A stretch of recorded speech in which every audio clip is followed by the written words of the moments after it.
Hey guys, as you can see, we're making a pie today. Not a sweet pie, a savory pie. It's got bacon, it's got tomatoes, it's got cheese. We're making bacon cheese puff pie. I think you're going to like this one. I enjoyed it, and so did my family. Let's get to making it right now. Before we start, if you haven't subscribed, please hit the subscribe button. Give me a comment, thumbs up below. That helps the algorithm and that helps me. I'd really appreciate it. Let's get to making. First up, we need a pie crust.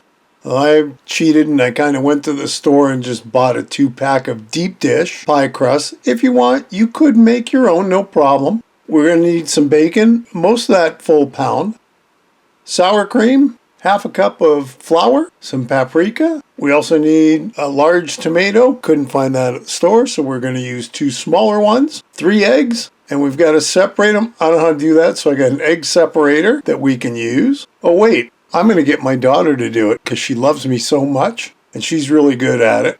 And that's all we should need. Oh, I forgot about the cheese. We're going to need a cup or 2 of cheddar cheese. Our pie crust. Out of the box, we're only using one onto a baking sheet, and that's going to go in the oven. We're going to par bake it. So the first 5 minutes is going in with tin foil on it. That's at 450. And while we're waiting for the first 5 minutes, we've got our baking sheet full of bacon. That's going to go into the oven when we're done with our pie crust. That's going to bake for 25 minutes at 375. Our pie crust is half done. Take the foil off and put it back in the oven for another 5 minutes. And when it comes out, look at it. It's not completely cooked, but it's going to be cooked. So that way it's not mushy when we go to eat it. 25 minutes later, our bacon's done. I've let it cool down so I can handle it. And now we're just going to crumble it or crush it or rip it into bacon pieces. It takes a little bit, but this is the part I kind of like doing. There you go. There's our bacon. I'll leave the paper towel on it to absorb a little bit of the grease. Next up, we're going to deal with our tomato. So like I said, it was supposed to be a large. I got 2 smaller ones because, hey, it's wintertime and they're hard to come by right now. Thin sliced, and I'm not sure how many we're going to need of that. Well, actually I do know because I used almost all of them. And there was enough for about 1 sandwich afterwards, tomato sandwich. So there's our tomatoes. The bacon's ready to go. Let's use those eggs that got separated. Thank you, Abby, once again. We've got the egg whites in one bowl and the egg yolks in the other. We're going to deal with the egg yolks first, and we've got to whip them up. So I got a bigger bowl, and that's what we're going to end up putting our pie guts into when we're done. I got my beaters out, and we're just going to beat this. This does not take long until it starts getting frothy and kind of fluffy. Maybe a minute, maybe 2 at the most, and you can see right there there's peaks on it. I'm not trying to make meringue, so we would add like some other stuff to it. I just want it fluffy.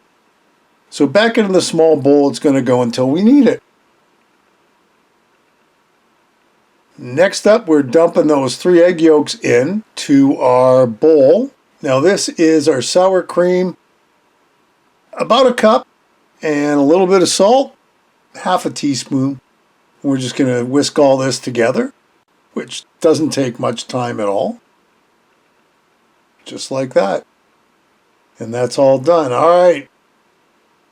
Now we're taking our egg whites and putting in, of course, as I'm mixing all this, I'm thinking I'm missing something, but I haven't quite figured it out yet. I will in a minute. Oh yeah, the flour. That was supposed to go in too. It was supposed to go in before I put the egg whites in. I'm not so sure at this point whether it's going to matter, but we're all in now. So our pie crust is cooled to room temperature, which is what we wanted. And we're ready to start building. So we're going to take our bacon first, and we're going to layer it. Next time I make this, what I would probably do is mix all that bacon into our batter. Live and learn. I liked it. I think what I would do is I would put half batter, and then the tomatoes, and then the other half of the batter, including the bacon bits. But this is the way the recipe said, so bacon goes first. Our thin sliced tomatoes go in a nice bunch next. And we're already getting full, and that's a deep dish too, so I don't even know how I would manage this with just a regular pie crust. Our cheese that I forgot to put out in our ingredients is next. I'm just going to try and cover up the tomatoes. And we're right up to the top of that pie crust at this point, and that's maybe a cup of cheddar, maybe a little more, I'm not sure. Now our batter goes on the top, and I know some of this is going to seep down, and that's what we want. But we're going to carefully pour this out while trying not to make a big mess and do it as evenly as possible. At least it pours nice, and we're going to cover all the holes as best we can. Doodaloo, doodaloo. And we're going to try not to make a huge mess. And it kind of works, but I need a spoon to kind of push everything back into the pie crust. There, that looks fairly good. All right. We're going to bake this at 350 until the knife comes out clean. Oh, wait. You know what I didn't put on is our paprika. So this has got about 10 minutes of baking time in it. And I thought, well, you know, I really was supposed to put the paprika in, so on top, right? So we'll do it now because it hasn't gone too far down the baking hole yet. We just cover it up so it looks nice and neat. And there, almost like making a big wide deviled egg. So into the oven it goes for about 45 minutes. Let it stand for 5 to 10 minutes so it's kind of gotten unpoofy. Because when it first came out of the oven it was pretty poofy. Now we're going to cut into it. I think I let this go just over 10 minutes. So the foil isn't bad, but the pie itself is pretty damn hot still. And we'll try and cut ourselves a little piece. All right, I had to go get my pie lifter outerer.